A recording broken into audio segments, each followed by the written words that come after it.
How's it going, guys? Before this video actually starts, I just want to make sure that you guys know this is my first ever commentary video on creepypastas.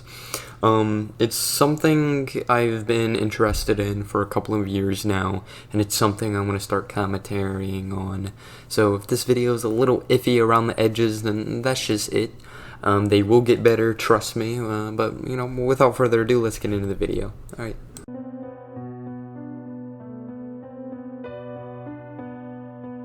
The school day started off like any normal school day. Arrived at school late enough to miss the morning assembly, but early enough to get to my first class before the subject teacher arrived. Sit through class, recess, other class, lunch, and then 2 more classes. I had to finish my penultimate class and was waiting for the last teacher to arrive at 2:15 p.m. to pass the time. I sat with my friends and we talked about the usual stuff. We normally do games, anime, and occasional gossip. Well, 2:30 came and went, and then 2:45. Then a teacher came to the class to inform us that the subject teacher was ill, and there was no one to teach us. Naturally, we were excited to have some time off before going home, so some of the students stayed in class talking, meanwhile me and my friend went to get some fresh air. We walked along the school corridor on the 3rd floor, which our class was down the stairs, and then out into the compound and around the schoolyard. We eventually got tired and decided to go back to the stairs and have a seat. While we sat, we noticed the heavy wood doors that, as far as I've been going to school, which was around 5 years, was always sealed, and the 2 bolt-on bars that were always bolted to the door frame. Lying on the ground, stopping the door from opening, so being curious teenagers, we decided to see what was behind them. As we opened the door, we saw a portion of the school that was sealed off from the rest of the school. Upon further inspection of this strange-looking room, we saw all the furniture and equipment one would normally find in a hospital's emergency room from the early 1900s, covered in dust and cobwebs. We walked around inside a bit and noticed a corner where any light didn't reach.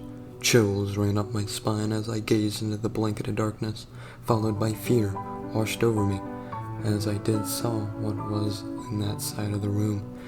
In the corner of the room stood a white lady about 5'6" in a torn and what looked like dried blood on her faded yellow, almost white dress, with what looked like bones laying on the floor.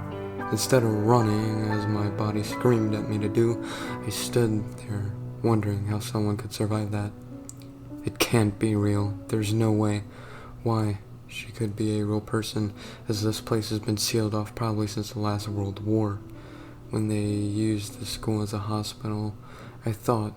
So I decided to get out of there and try to reseal the door and put the bars back up. But my friend decided it would be a great idea to call out to her to see if she was actually real. She probably broke her neck turning it that fast around to stare at us as I heard a popping sound in her neck. It startled both of us as the rest of her body rocked around and stared dead at me. Not him, but me. That's the power of WD-40 right there, said my friend, trying to lighten the whole ordeal by joking, if only it had worked. The feeling of dread shot into me as I stared into the soulless black pits that passed for her eyes. This is not real, it's a hallucination. I must be on drugs or something. No one can survive trapped here for that long with no food, water, or fresh air. I remember thinking to myself. Then, as if she read my thoughts, she moved again. This time much quicker, so quick my eyes could hardly track her. She stopped about 12 feet in front of me, crushing my hopes of escaping into as many small pieces as I would have if this thing decided to chase me. Then, as if she read my mind, she smiled, a broad, toothy smile that stretched unnaturally from ear to ear. And this was when I noticed the long, sharp yellow and black teeth in her mouth. Then nothing, no movement or sound from the thing for about a good 5 minutes or so. At least that's what it felt like. In actuality, it must have been 5 seconds. Is that all? I remember thinking, 'cause surely I must be hallucinating. With my gaze still fixed on her, I began to talk to my friend who was with me. You seeing this lady too, or is it just me? I asked. No, reply. Fuck, he left me here, I thought.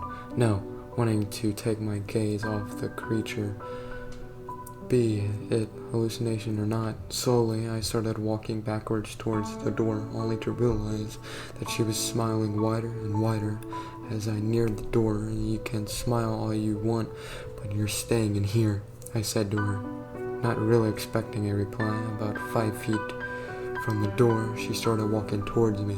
The sound of bones cracking and joints popping bounced off the walls as I watched in horror as her arms grew longer, her fingers and fingernails getting longer and ending in claws, joints dislocating and her legs growing to 2 times her length. Really? You shouldn't have, sweetie. You don't have to change your appearance for me.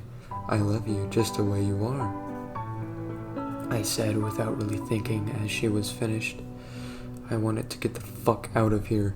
It was at this moment I came to the realization that sealing the door couldn't work, as she was too close for me to close the doors. So I began looking for ways to escape. I began looking to my left, where the stairs leaded to the outside field. Wide open areas will do you no good, came a voice seemingly in front of me. I snapped back to look at the lady. You can't run from me, boy. But seeing that, you're going to try anyway. I'll even give you a head start. Adrenaline and fear rushed me like electricity through wires. Wasting no time, I took off up the stairs, and as I neared the top, I heard a scream that turned my blood to ice, followed by pounding coming up the stairs. I ran to the nearest turn. As I looked over my shoulders, there it was, bumping into the wall, trying to catch me. I knew my best bet was to try to outrun this thing by using turns and narrow hallways. Fortunately or unfortunately, my school had a lot of turns, but hallways so big as trucks could not drive through them. I ran faster and faster after every turn, the crashing and screeching that was getting closer with each. The hallways got longer, assured my increasing speed. I ran and ran till my body ached and lungs burnt. The salvation I saw, the library doors half open. I ran in, slammed the doors closed, and slammed the deadbolt that could keep the doors shut even if Hurricane Katrina was on the other side. The door shuddered as the creature slammed into it, using the bookshelf next to the door. I slid it in front of the door and I toppled the one in front of the door to hold it in place. I finally had time to catch my breath.